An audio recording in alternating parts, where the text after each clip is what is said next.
Bom dia! Começando mais Saúde na TV, aqui pela Band. E aí, meio complicado de nos enxergar aqui?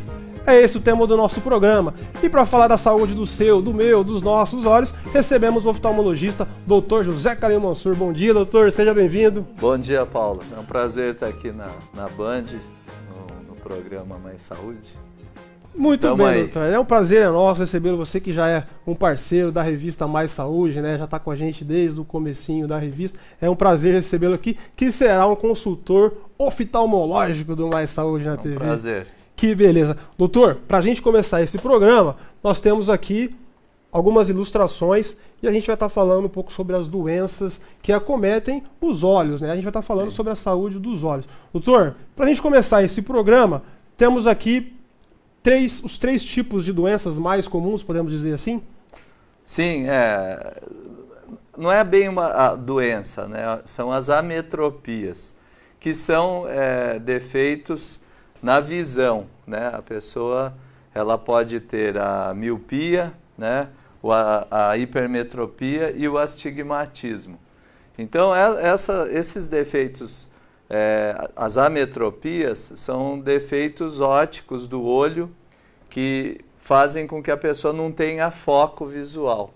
Então, nós vamos falar um por um, né, das três ametropias. E tem uma que não está esquematizada aqui, que é a presbiopia. Presbiopia. Que é a vista cansada para perto, depois de uma certa idade. Ela comete mais pessoas tarde. mais... Mesmo quem não tem nenhuma das três, ela pode ter, após os 40 e poucos anos, a presbiopia. A presbiopia. Que é a vista cansada. A vista cansada. Agora a minha produção tá de parabéns aqui, porque fez uma maquete aqui que eu vou te contar, viu? Doutor, então o que a miopia pode fazer? O que ela causa nas pessoas? Bom, a miopia, ela causa uma perda de foco para a distância. Entendeu? Basicamente é isso. Então a miopia ela aparece, desenvolve com o crescimento ocular. Então às vezes uma criança que não tem a miopia não quer dizer que ela não vai desenvolver com o crescimento. E isso ocorre por um aumento do tamanho do olho na parte antero-posterior, que é a parte da frente até atrás. O olho fica mais alongado. Mais ovulado, parece oval, isso. Em vez dele ser redondo, ele fica alongado. Então, essa distância do início do olho, da córnea, até o fundo do olho, a retina, a mácula, fica maior. Então, a luz tem que percorrer um caminho maior. O fundo do olho é o que manda a informação para o cérebro. A luz chega na retina e daí é transformada em estímulo visual para o cérebro. Tá, a gente está até passando umas imagens aí da miopia, né? Como que o míope enxerga, né? Sim. Depois da miopia, doutor, a gente tem o astigmatismo. Isso, o astigmatismo já, na maioria das vezes, é por uma alteração na curvatura da córnea, que é a primeira lente do nosso olho, né? Que é essa parte transparente que recobre o olho. Então, o astigmatismo, geralmente, essa curvatura é alterada. Então, a curva vertical é diferente da horizontal. Então, desfoca. Tem a ilustração aí no monitor que mostra a visão sem o astigmatismo e com o astigmatismo.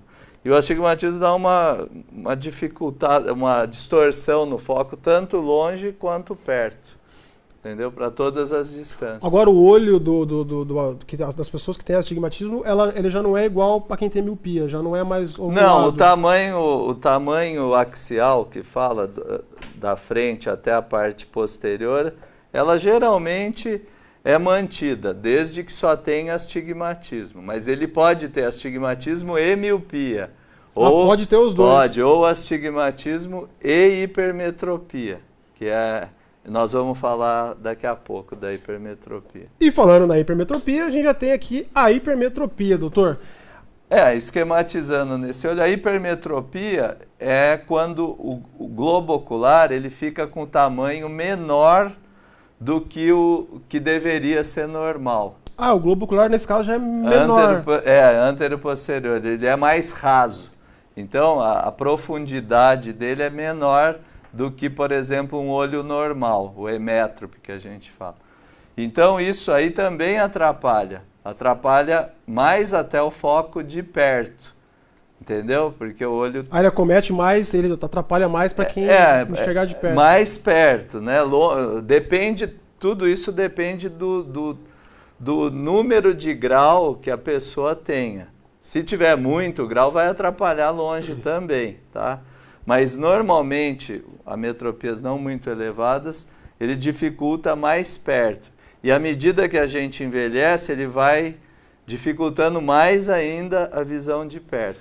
Agora o cara pode ser azarado ter os três? Hipermetropia, astigmatismo e miopia? No mesmo olho, não. Os três não. Ele pode ter ou miopia e astigmatismo, ou hipermetropia e astigmatismo. A hipermetropia nunca vem junto com a miopia? Não. No mesmo No olho, mesmo olho, não. Pode ter um hipermétrope com astigmatismo e o outro míope. Mas felizmente é mais O cara raro. tem as 4 doenças, 2 em cada Mas olho. tem sim. Aí o cara é azarado. A gente tem uma participação das duas, vamos dar uma olhada. Quais os sintomas que indicam que tem algo errado com a minha visão? Bom, os sintomas que tem alguma coisa errada é quando você tem alguma dificuldade para fazer os afazeres que você faz no dia a dia. Por exemplo, assistir uma TV, ver um filme legendado, tem dificuldade para ler. Na sala de aula, você tem dificuldade para saber o que o professor escreve. Ou perto até. Perto, você vai ler, tem uma dificuldade para leitura. Enfim, as pessoas de mais idade, por exemplo, gostam de costurar ou tem dificuldade para passar uma linha na agulha, enfim, essas dificuldades no dia a dia é que faz com que a gente se alerte para que alguma coisa está errada, se nós tivermos essa dificuldade. Doutor, agora começou esses sintomas aí, já tem que procurar um médico, né? Já tem que procurar um oftalmologista, né? Sim, a gente recomenda o seguinte, na infância, os pais devem levar a criança já na primeira consulta, antes de entrar na escola, porque às vezes ela pode ter um olho bom e o outro ruim, ter algum dos problemas, a miopia, o astigmatismo ou a hipermetropia. E isso tem que ser estimulado antes da formação da visão, que ocorre até os 7 anos de idade. Então você tem que detectar isso antes para ver o estímulo. E por falar em criança, a gente tem uma pergunta que você vai responder depois do intervalo. Quer ver? Vamos dar uma olhada. Existe uma distância ideal para assistir TV? Não saiam daí que no próximo bloco o doutor responde essa pergunta. Voltamos com mais saúde na TV e antes do doutor responder a pergunta se existe uma distância ideal para assistir TV, a gente vai para o mais saúde já. Fique esperto com o púlpito. Roda aí.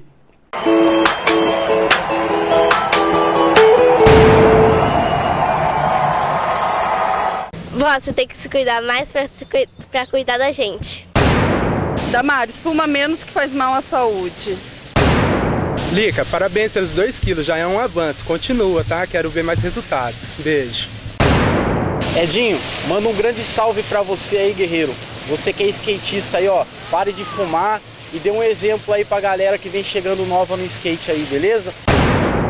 Kelly, eu preciso parar de comer, mas você precisa também, fofinha. Vamos melhorar aí. Diegueira, sai de Campinas, volta aqui, vamos jogar bola, filho. Perder esses quilos, moleque. Patrícia, procura comer menos chocolate. Sabe por quê? Assim você alcança os seus objetivos. Ô Vitor, seu frango, volta pra academia que você tá muito magro. Val, para de dormir, acorda pra vida, acorda pra assistir a programação. E aí, será que a Paula acordou para assistir o programa? Paula, vamos assistir o Mais Saúde na TV. Doutor, e aí, existe uma distância ideal para assistir televisão? Eu confesso que quando era pequeno, minha mãe vivia brigando comigo que eu deitava quase embaixo da TV. E aí, existe uma distância ideal? Até hoje, a maioria das mães Brigam para o filho não assistir, para não ficar muito no computador. Enfim, o que a gente recomenda é o seguinte, é o bom senso. Não deixar próximo, não é que vai fazer mal, mas a intensidade luminosa faz com que os olhos se cansem mais. Então é conveniente assistir de uma distância do sofá, por exemplo, e não ficar colado na televisão, querendo entrar, né? na imagem da TV. A mesma coisa vale para o computador. A gente recomenda cada hora e meia, parar um pouquinho, olha longe para o olho dar uma descansada, porque o olho muito perto, ele contrai a musculatura e com isso cansa. Chega uma hora o músculo da acomodação se cansa. Dá uma então cansada. é bom manter uma distância, dar uns intervalos, computador, TV, que é saudável. Maria, eu vou parar de brigar com você, porque eu brigo com a minha filha todo dia, sai de perto da televisão, ela tem mania também, né? Acho que puxou pro pai quando era pequena. Puxou.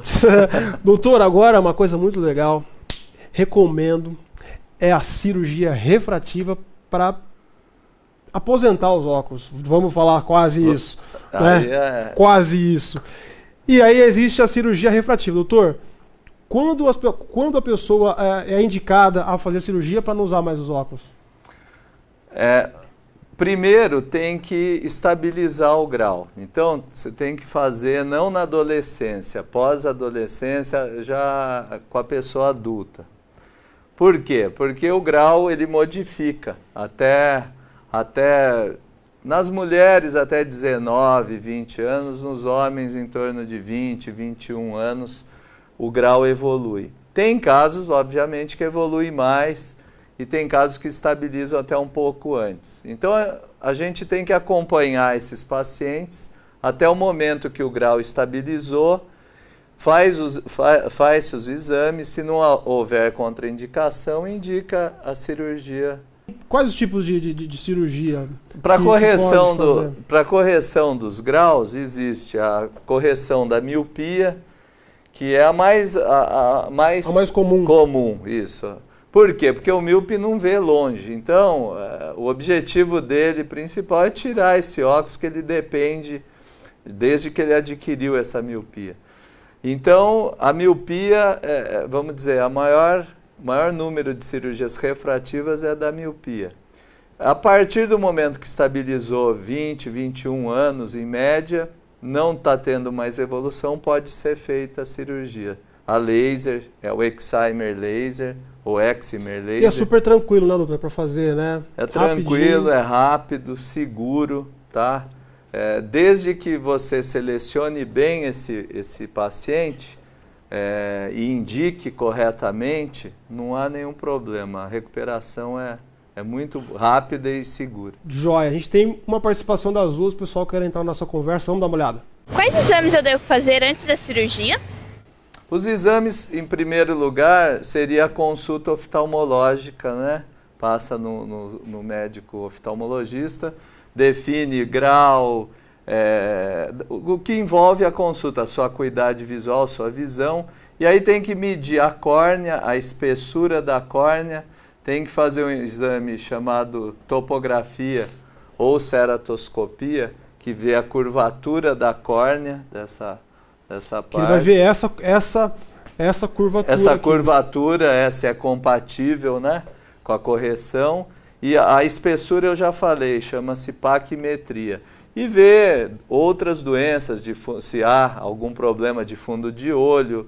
Ou seja, o olho precisa estar saudável somente com o problema do grau. A metropia, a miopia, ou o astigmatismo, ou até a hipermetropia. Aí, estando tudo ok, você indica a cirurgia laser, que vai ser bem sucedida, com uma boa indicação. Joia, mais uma participação das duas, vamos dar uma olhada. A cirurgia garante que eu nunca mais vou precisar usar óculos? O objetivo é esse. É esse, né, doutor? O objetivo é esse. Sair com óculos no bolso e não usar mais. E não usar né? mais. Agora, a gente sabe, né? Quem não sabe, a gente está aqui para esclarecer, que após os 40 anos tem o problema de perto. Então, por exemplo, você que é jovem, vai fazer a cirurgia, você não vai usar óculos ou vai depender muito menos desse óculos até por volta de uns 40, 45 anos. Após essa idade começa o grau de perto, que também hoje tem correção, mas a gente fala numa A gente vai para o outra intervalo, no próximo bloco nós vamos mostrar como é feito a cirurgia de uma forma simples para você entender. Então, não saia daí. E o Mais Saúde na TV também participa da mobilização do Outubro Rosa, que acontece todo o mês de outubro, que é sobre o câncer de mama. Selmita, é contigo.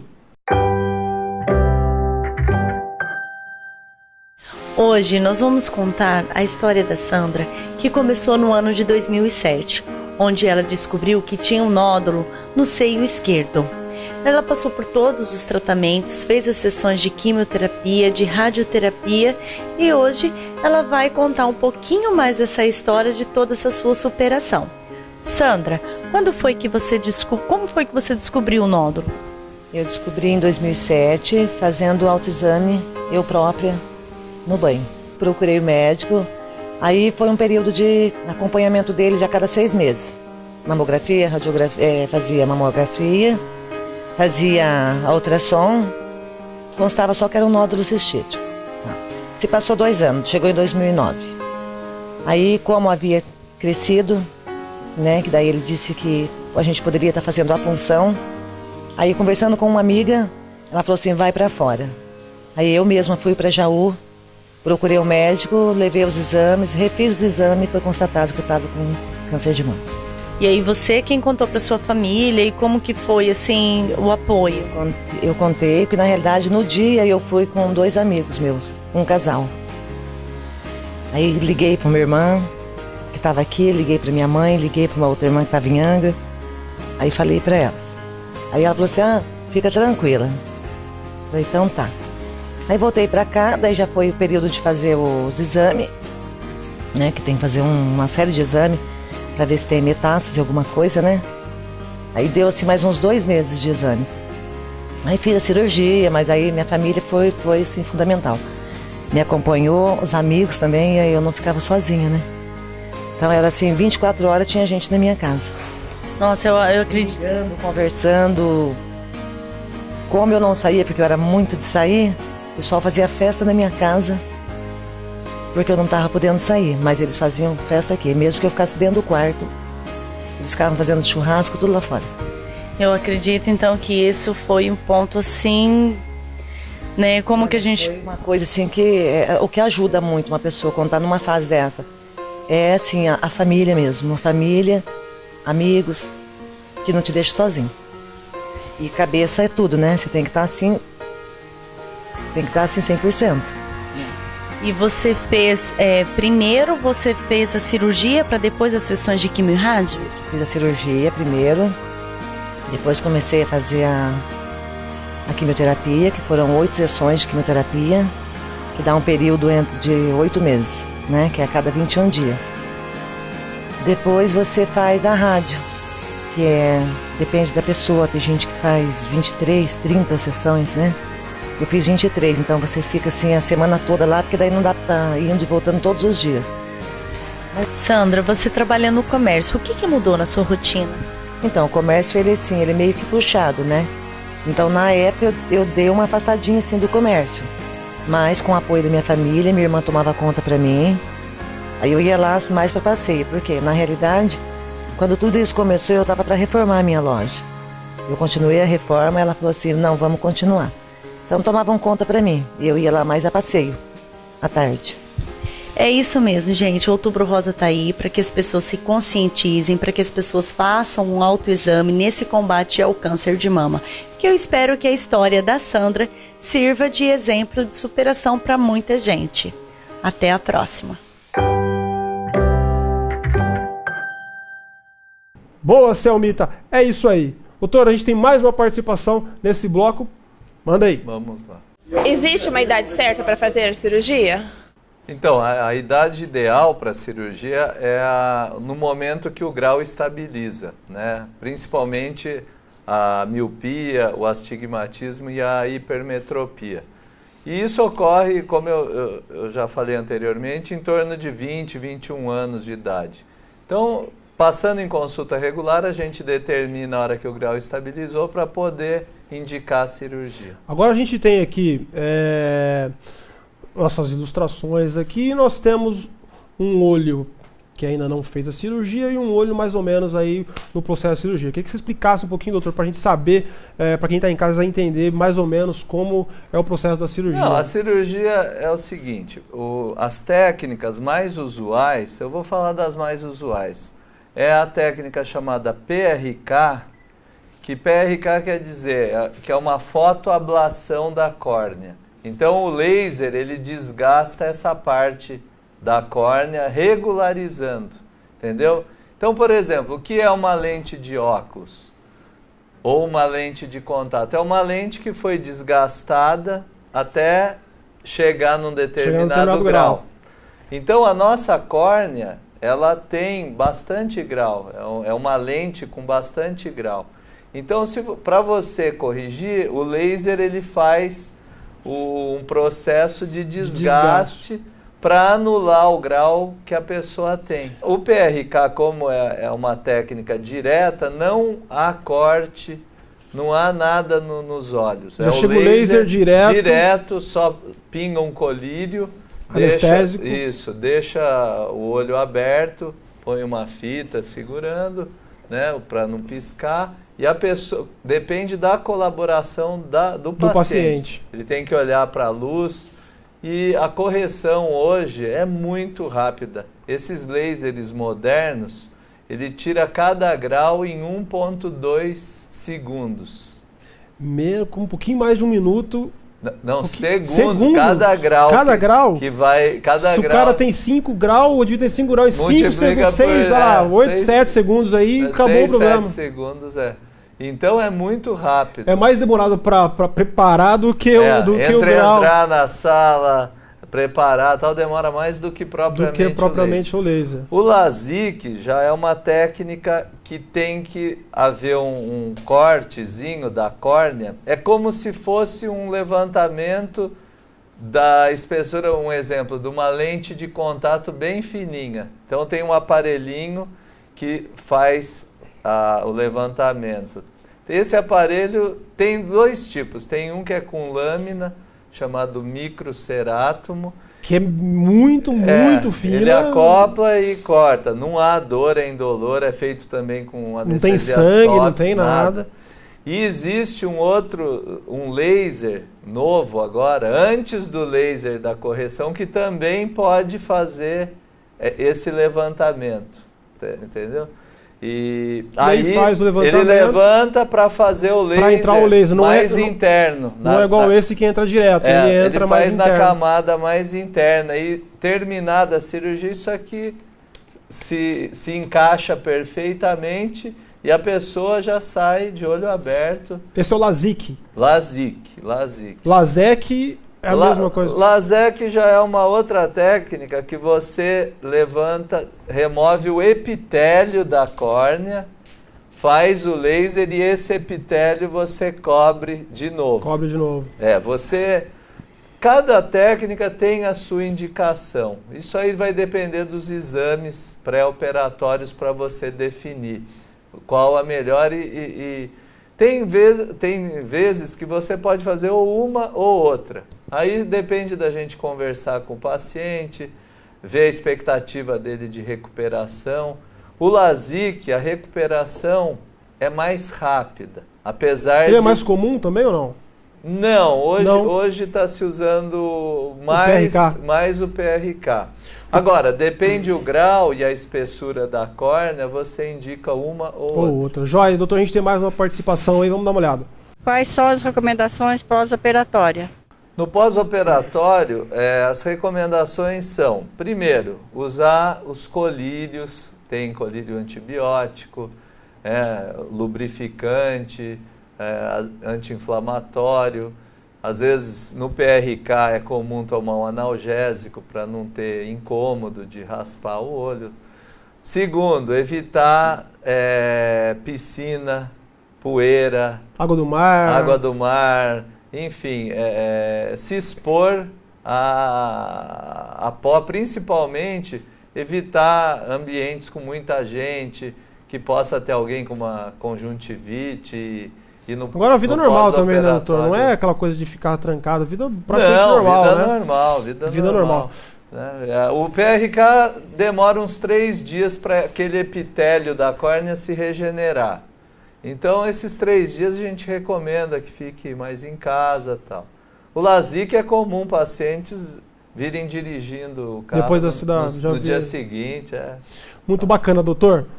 Muito obrigado pela sua participação. Nosso programa fica por aqui, mas em breve tenho certeza que o senhor vai estar vindo aqui para a gente estar falando um pouco mais da oftalmologia aí. É um prazer estar aqui no Mais Saúde, mais uma vez, e estamos à disposição. Tá? É isso aí, doutor. Um abraço a todos. E o nosso programa fica por aqui. Muito obrigado a todos pela audiência. Um excelente final de semana. Facebook da revista, facebook.com/revista Mais Saúde. E para você se você quiser ver os nossos programas, basta entrar no YouTube, que é o youtube.com/revista Mais Saúde. Não esqueça, sempre mais saúde para você. Um ótimo final de semana. Até o próximo programa.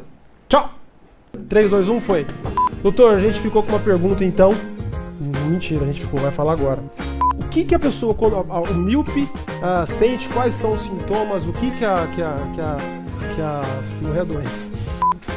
Vamos entrar direto já? Voltamos com Mais Saúde na TV e antes do doutor responder a pergunta, que eu esqueci o nome,